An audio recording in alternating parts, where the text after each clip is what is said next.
Welcome to the That's Good Broncos podcast, a Broncos podcast that doesn't reschedule itself. We show up. I'm Brendan Perna, here with Will Keys, always here for you. Today's episode brought to you by DraftKings Sportsbook.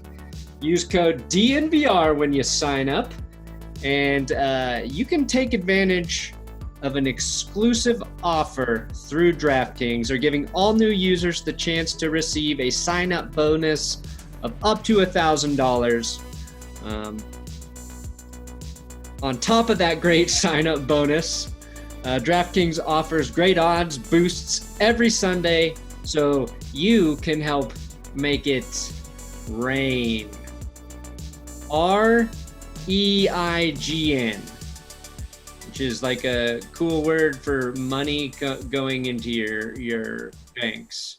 So again, code DNVR DraftKings. Check it out. Will. Okay, Broncos fans wake up Sunday morning. Like, okay, we're just going to enjoy some football today because Broncos Patriots been moved to Monday night, Monday afternoon, which some people are bitching about. For me, it actually makes my Sundays a little bit easier. And it's nice to have a Broncos game to watch on Monday. So I was a little bit excited. Also, we talked about it on this very podcast that the incubation period for players can go a few days. So that's why it's smart to move these games when you can, because more positive tests happen. And that's exactly what happened this morning. And they announced Broncos Patriots canceled this week. But the surprise, the M. Night Shyamalan type twist is they're going to just cancel the Broncos Dolphins game and then have Broncos Patriots this upcoming Sunday. Your feelings, besides the text that you sent me when you woke up that said, this sucks.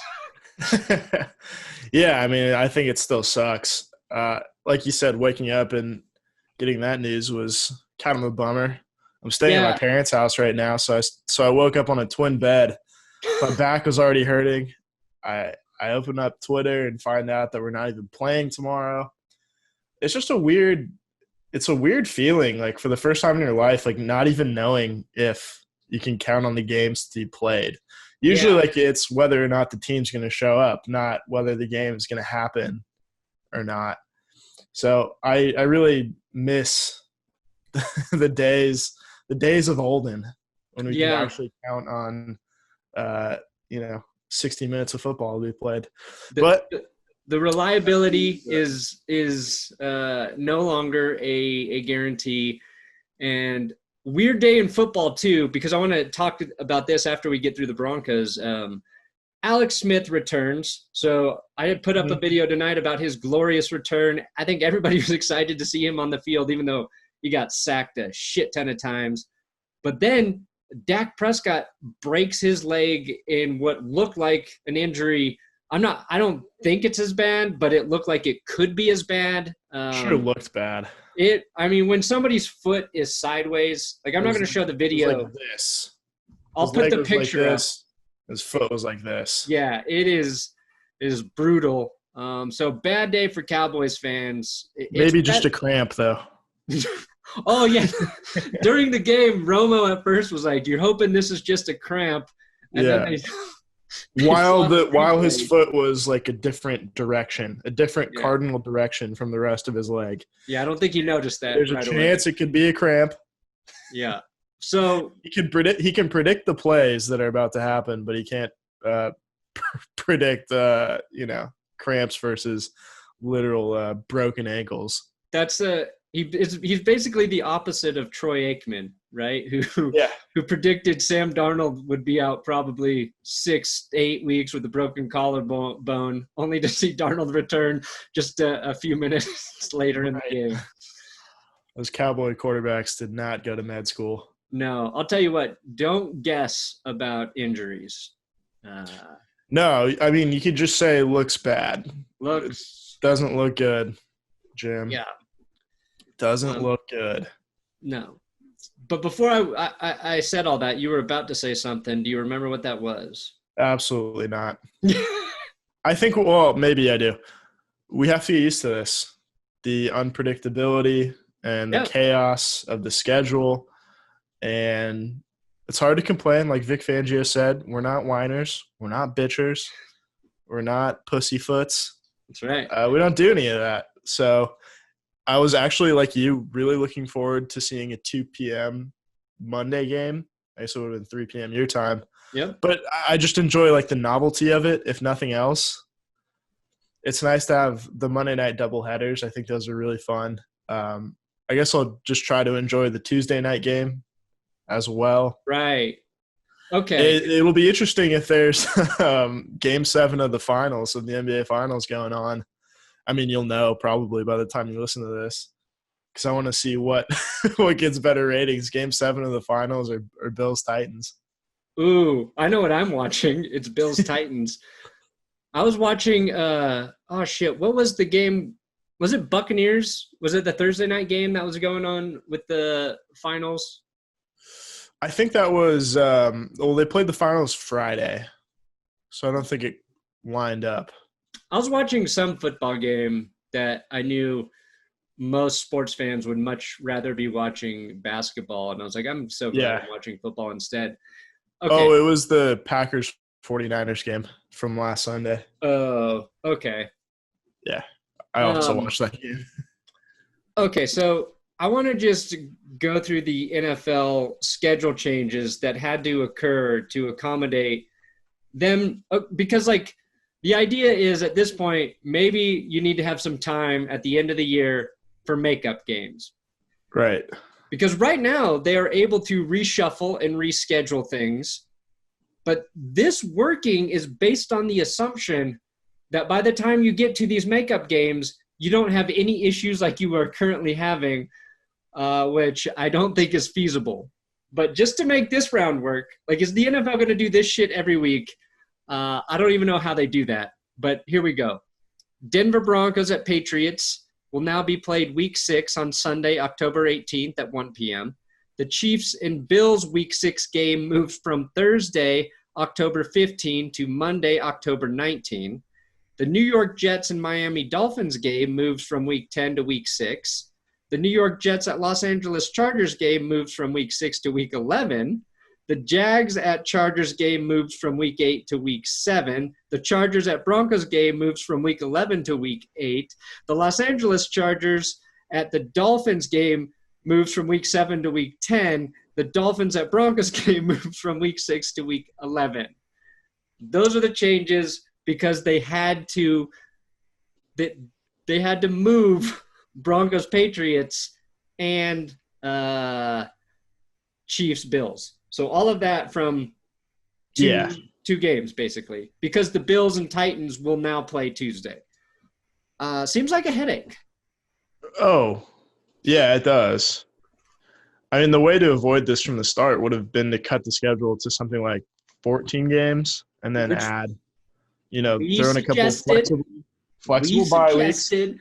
I love 16 games too, and the owners don't want to give up a single game because they're going to 17 games next season. Yep, and they added. How greedy does adding the extra wild card game this season look now? Right. Well, I kind of like it because that's a good reason to cut back to 14 games because you want a 16 game sample size to see who the best teams in the NFL are. So if you go to 14 games, then you get an actual, I think a fair sample of playoff teams in the final bracket. I don't know, though. It feels like this could have been – I think they're doing a fine job as of right now with the constraints that they have because they just didn't build any flexibility into the schedule earlier. And that's not to say that they couldn't add a week or two at the end of the season to make up for things. But, what happens if, say, there's a game that needs to be made up, but it doesn't have playoff implications at the end of the year? Well, I think what I was saying is you just don't play those games. So Broncos Dolphins is a good example of a game you might not even need to fucking play. Exactly. Drew Lock's going to come back, so we'll get Drew Lock against the Patriots, Drew Lock against Cam Newton probably, which is going to be a much better matchup to watch. I don't want to be one of those Broncos fans bitching because the Patriots team is going to be a little bit better when they play. I think the Broncos are going to be a lot better because they should get Noah Fant back. They could get KJ Hamler back. Jeremiah Atauchu could be healthy, and maybe even AJ Boye. So I don't know. Maybe it works out for the Broncos, except for the part where they don't have a bye in the middle of the season where you really want it the most. Yeah, I mean, to practice all week for no game and then have the NFL call that your bye week after the fact is pretty tough. It sucks so bad. So yeah, I think it was Ryan on Twitter who made a perfect analogy. Like, you go to school all week and do your homework. Yep. And then at the end of the week, they tell you, oh, that was your spring break. Huh? Cool. Yeah. Were we in Cancun this whole week? No, yeah, I mean, but it's like they've gaslighted 53 players at once. Yeah. I mean, that week it's huge. You know, and especially you want your bye week as late in the season as possible. Yeah. As opposed to week 5, which is the earliest I think you can have it now. Yeah, when did that change? Because I heard on the NFL Network this morning, the season the Rams won the Super Bowl with Kurt Warner, their bye week was week 2. God, that's awful.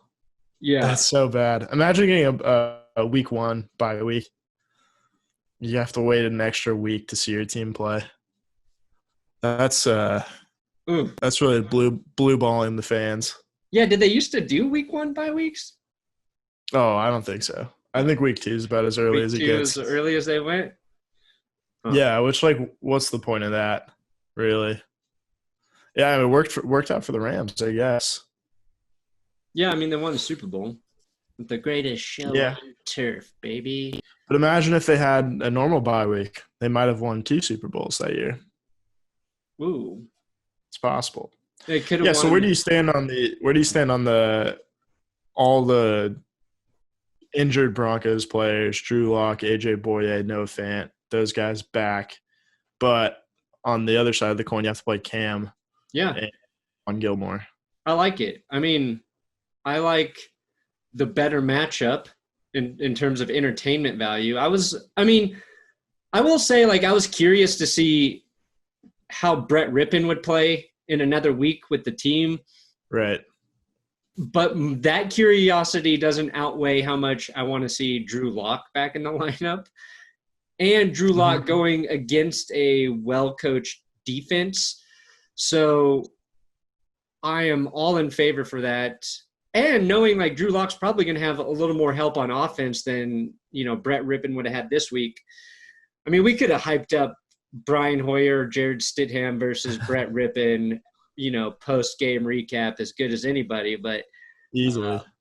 Cam Newton, I've enjoyed watching him play as a Patriot so far. So if the Broncos are, like, able to pull out that win with Drew Lock, I think it means a lot more to the team right now, and maybe I agree. Gets, like, some fans, I don't know, excited again about Broncos football. If they lose, you're like, oh, you've got a lot of excuses as to why. So I'll start making those up now. Yeah, I'll get some going ahead of time. Yeah. Yeah, I mean, you want to see Drew Lock play as many games as possible. Yeah. And for him to only miss 2 games after that shoulder injury, it's a pretty good outcome. Yeah. I think. It would have been nice to get started against Miami for your first game back, but I don't know. Would it? You have to find out what he's made of.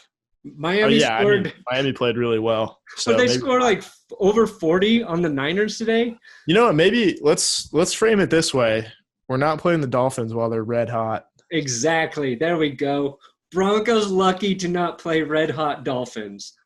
We've avoided the Dolphins successfully.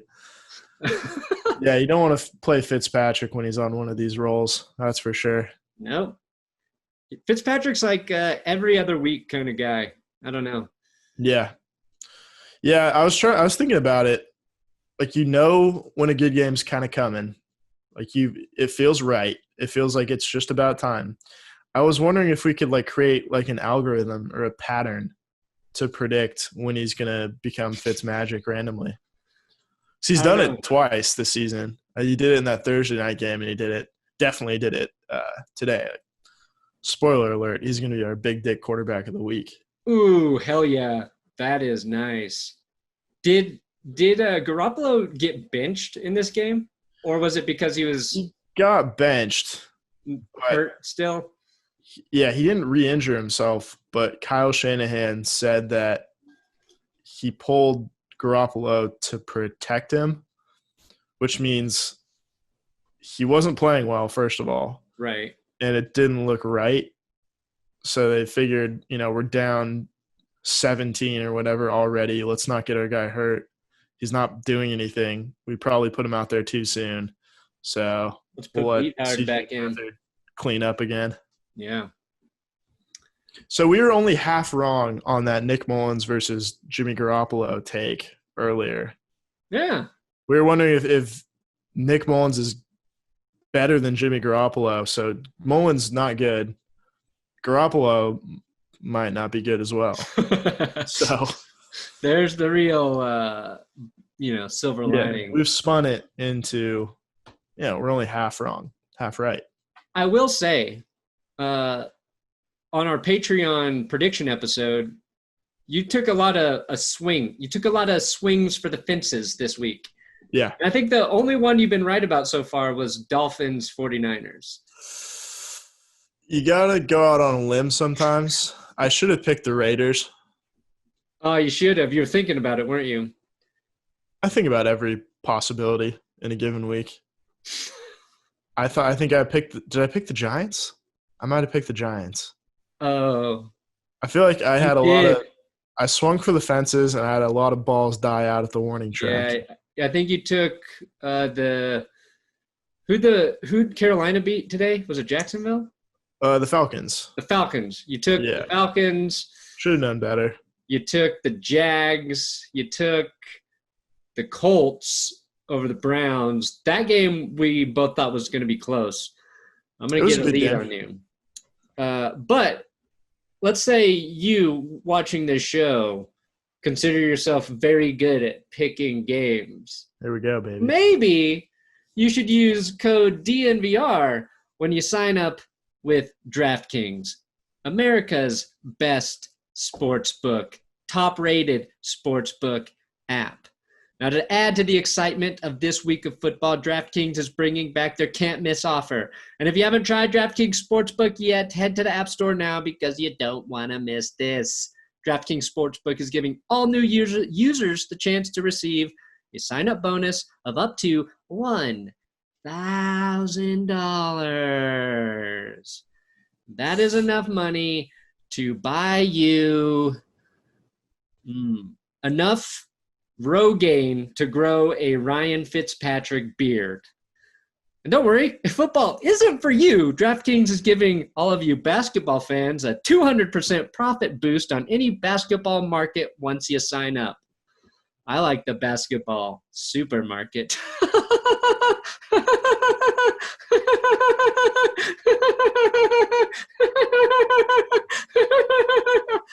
Oh, the most laughing you've ever heard in an ad read. Download the top-rated DraftKings Sportsbook app now. Promo code DNVR for the one-time sign-up bonus of up to $1,000. For a limited time, only at DraftKings Sportsbook. Must be 21 or older. Colorado only. Bonus comprised of a first-time deposit bonus and a first bet match, each up to $500. Deposit bonus requires 25x playthrough. Restrictions apply. See DraftKings.com/sportsbook for details. Gambling problem? Call 1-800-522-4700. You've outdone yourself. Think about how much money you would have made if you picked the Raiders to win. Oof. That would have been a smart play. I saw their 13.5-point underdogs. Wow. Yeah. Yeah, and they ended up winning by 8. Yeah, they should have won by more. Their defense played pretty damn good. they got their offensive lines turning into a really solid unit. Yeah. It's weird. It's so weird watching like a Raiders Chiefs game and kind of wanting the Raiders to win, even though like in general, I don't like the Raiders. I like the Raiders less. They're the one I hate the most in the AFC West, and I don't know why. So I like them less than I like the Chiefs, but I wanted the Raiders to beat the Chiefs just because I still am like, well, if the Broncos are going to get in the playoffs, Chiefs got to get a loss here. So it was nice to see it, and I've talked a lot of shit about the Raiders this season, so I'm going to have to eat some crow tomorrow. Green too. What was your takeaway from that game? So Broncos fans thinking about when the Broncos are going to play the Raiders or the Chiefs. Why do you think the Broncos could beat the Chiefs, and why should they worry about the Raiders? What a setup there. Yeah, I'm going to ignore the first question, why the Broncos think they should beat the Chiefs. I'm going to pretend you didn't ask that one. I think the Raiders are scary when Derek Carr airs it out. And they got Henry Ruggs is back, and he averaged like 59 yards a catch today, which, last time I checked, it's pretty good.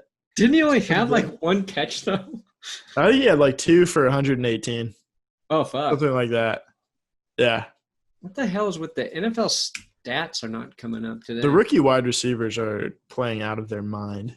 This season? Yeah. Yeah. Yeah, hopefully I want to try to do a video about that this week because Henry Ruggs had himself a game, finally. Probably because he's healthy now, right? That helps. And then the other guy, Chase Claypool, 4 touchdowns for the Steelers, which was like the first time in, I don't know, like 50 Didn't he get one called years. back, too, for pushing off? Well, I think he stepped out of bounds, so I don't think it would have been a touchdown, but it was a potential touchdown for sure. Great. That's great that they waited to call the push off until week 5. Yeah, Hunter Renfrow had 1 catch for 42 yards. Man, I mean, Derek Carr's like finally getting enough time. I thought I saw Colton Miller played really, really well, and he's no longer the check down king after today, at least. Nope. Ruggs had 2 catches for 118 yards. So Ruggs averaged 59. Nelson Aguilar, 2 catches for 67 yards. Aguilar's been really, really good. Quietly. Yes? Aguilar? Yeah. Aguilar? Yeah, I mean, the Raiders are starting to – they're coming together as a team. Oh, yeah, that's right. Devontae Booker, 7 carries, 62 yards. Hell, yeah, he ripped off a 43-yard run today. Where is that? Yeah, I hate to see him do that for the Raiders, but I like to see Booker succeed. Even Jason Witten, 2 catches, 6 yards, baby. It's a game changer. Wow. Well, Clyde's Edward Helaire, just 40 yards. Yeah, I'm glad all the people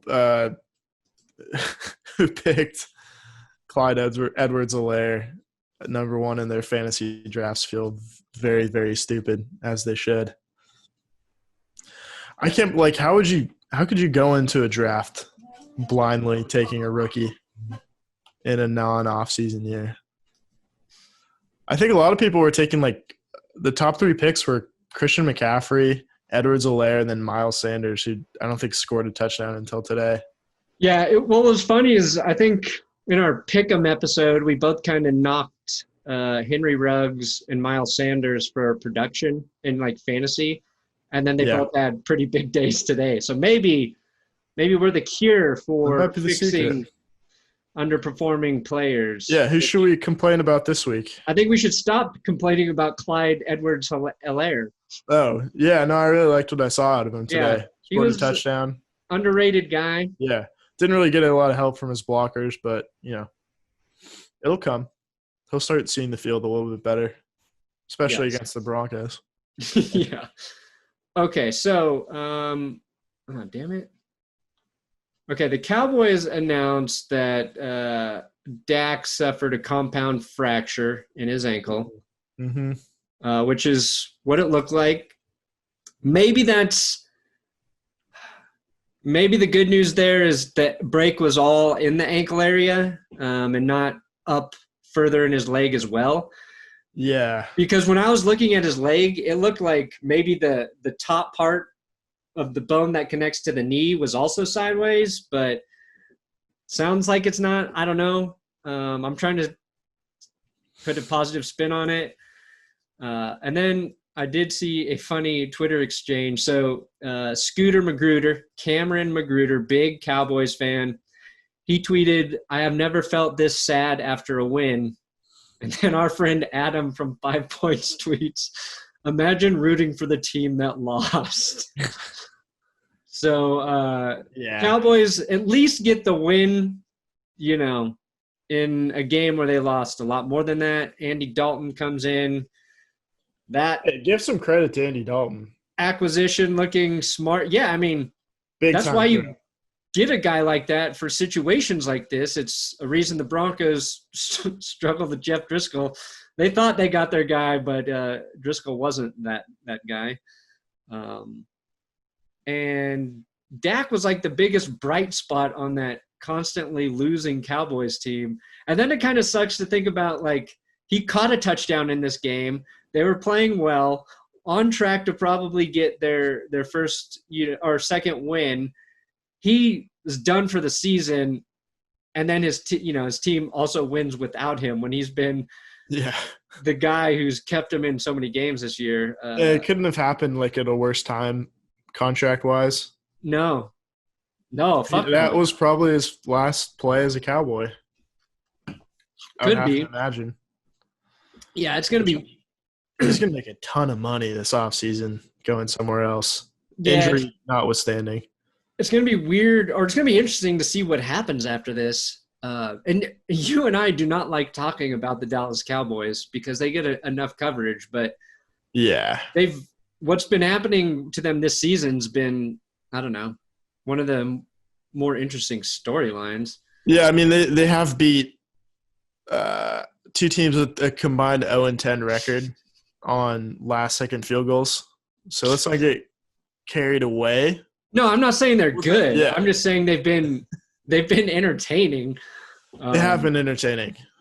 Their Absolutely. defense got lucky that they played your turnover king. Oh, man. That was one of the most satisfying fumbles I've ever seen from Daniel Jones. It was just so perfect the way it just came out as soon as like the defender made contact and the ball rolled perfectly to the other Cowboy. And then, scooped in return for the touchdown. That was a Van Gogh of a fumble from Daniel Jones. They just don't come better than that.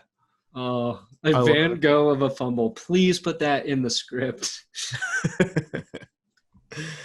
Yeah, no, you love I love, like, it's the Phillip Rivers thing too, where it makes us so happy when we see players consistently live up to their stereotypes. Yeah. Like Phil threw 2 back-breaking interceptions today. That pick six was also so satisfying. Oh. Because the defender was right there. Phil saw him. The second Phil got rid of the ball, he was like, it's a pick six. And the defender just broke on it perfectly. Yeah. It doesn't get better. The defender had the angle on that play the entire time too. Yeah. And you could see it. T.Y. Hilton could see it. Obviously, the corner saw it. The only person that didn't see it ahead of time was Phil.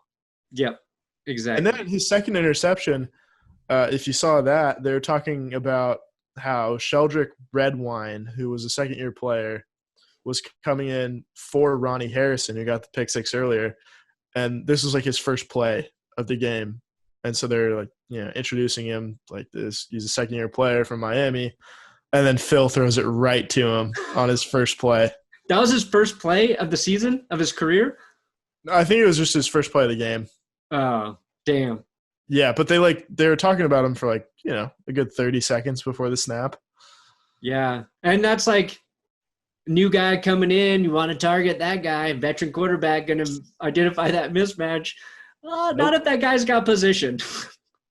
It's so fun because he throws all of his picks like to zone coverage too, so they look so like funny. Like they're so clean. It's not like someone gets like out wrestled for the ball. Right. He just throws it to a defender that's facing him, which is always funnier.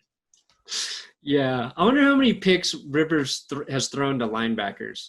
Oh, he has to lead the NFL all time. That would be a good stat for somebody to find for us. Yeah, he was great at like it's just like probably interceptions on screen passes too.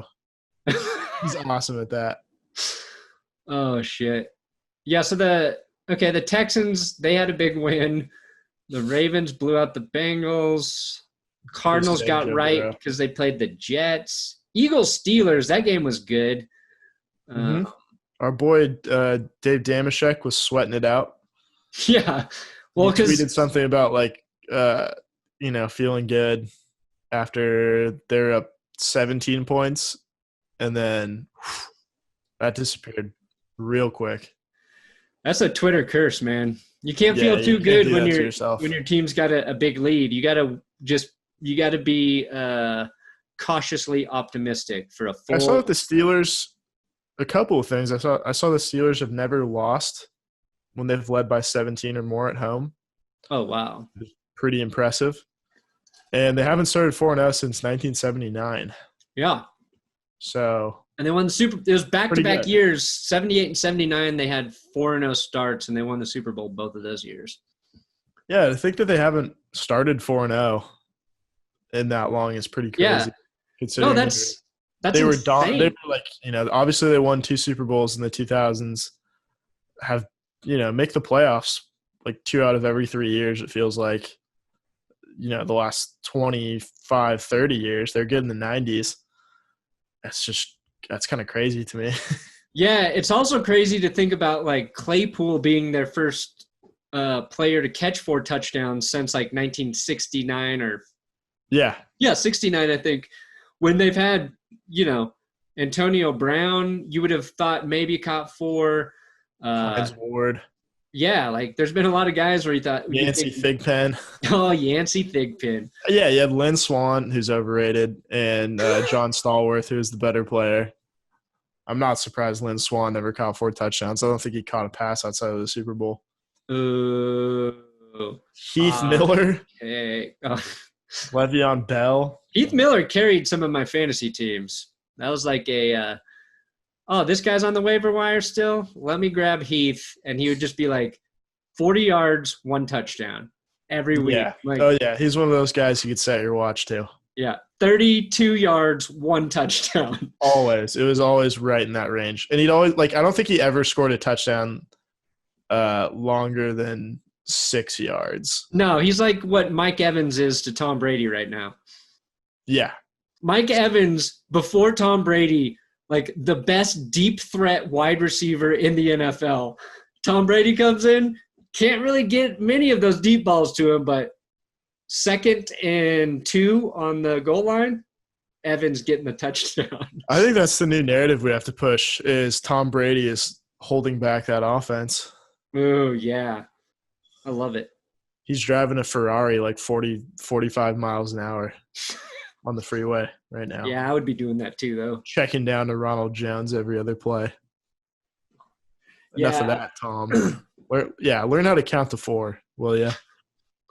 Honestly, like if the NFL had to just completely blow up the season and figure something out, I would want to see maybe like old man playoff bowl. So you get Rivers, Breeze, Brady. Ooh, how is Roethlisberger? Can we just throw him into the mix there? Yeah, put him in there. Yeah, that's 2 NFC teams, right? 2 AFC teams. Uh-huh. Just do a AFC championship game, NFC championship game, and then an old man Super Bowl.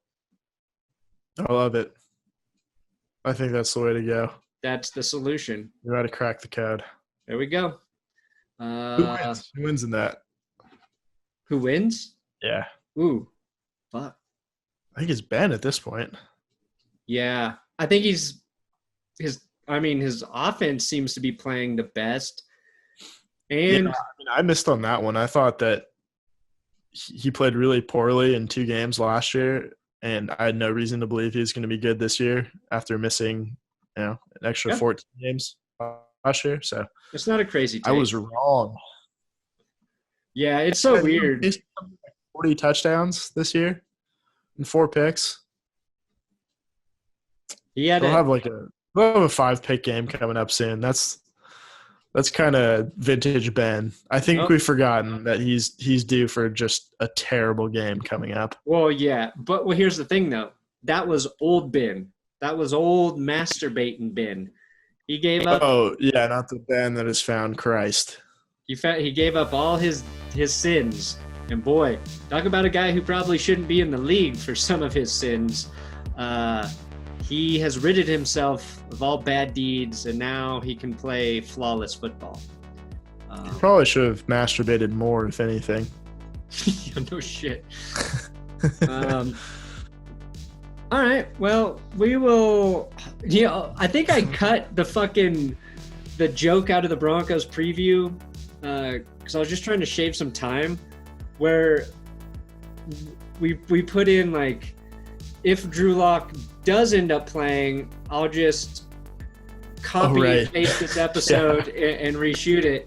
And now that Broncos actually have to do preview, we got to do like something stupid for a preview part 2. Yeah, we'll make it equally low effort, but we'll twist things around so that it makes sense for us to not have to work harder. Yes. Maybe we'll just do it a record like this with you and I. Maybe we'll get a guest on to help us. We'll figure it out. I don't know. Do we know any Patriots fans that aren't insufferable? What's that one guy? Can't remember his name. Does really narrow it down there. Yep. Okay, thanks for listening to That's Good Broncos podcast, where we can't remember anybody's names of guys that aren't football players. Good night. What? Should be getting Aqib Talib on this week. So. Oh right, yeah. Keep your eyes peeled for that shit. And keep your chains tucked below your shirts. In the front of your pants. Yeah. Like a dad with his shorts and polo t-shirt. And good luck.